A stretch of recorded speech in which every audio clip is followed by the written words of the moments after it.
Shaun, I got to ask you, in the case of China, let's say, Shree's right. We get that party Congress over with. He locks in a unprecedented third term. Xi Jinping, I'm talking about here, and then feels he has, the security of that, and can start to roll back zero COVID. The big issue in China is demand domestically. Yes, you roll back zero COVID, demand comes back. This includes demand for raw materials and the like. And isn't that just going to exacerbate the inflation problem or situation and bring to a head this whole issue of recession?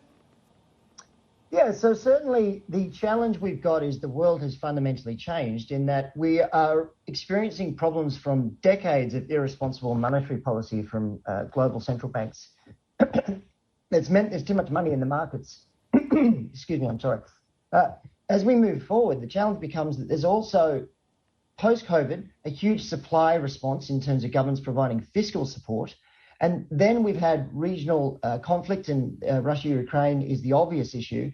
That means that global supply lines are really not efficient right now. If you complicate that with the theme of the forum, which is regionalizing global markets, trading partners or allies trading more with allies, then the efficiency of global markets gets tougher and tougher. And then, as you say, if we have a recovery, that would only be exacerbated. So ultimately, inflation in our view has probably peaked and is coming down, but it's probably also a sticky problem.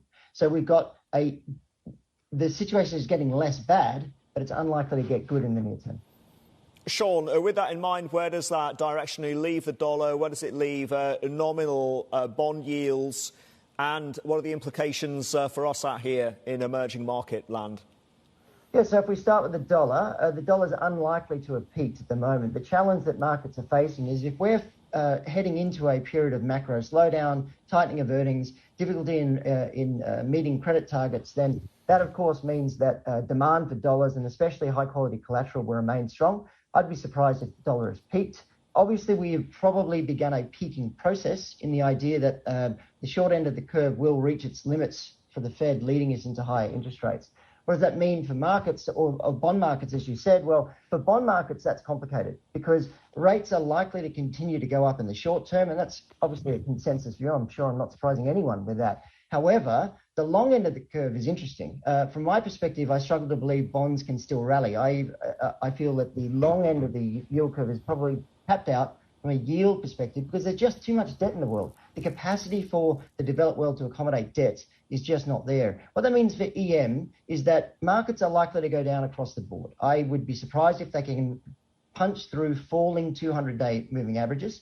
EM should start to outperform as real financial flows, real investment comes to EM as assets get cheap enough. We're just not there yet.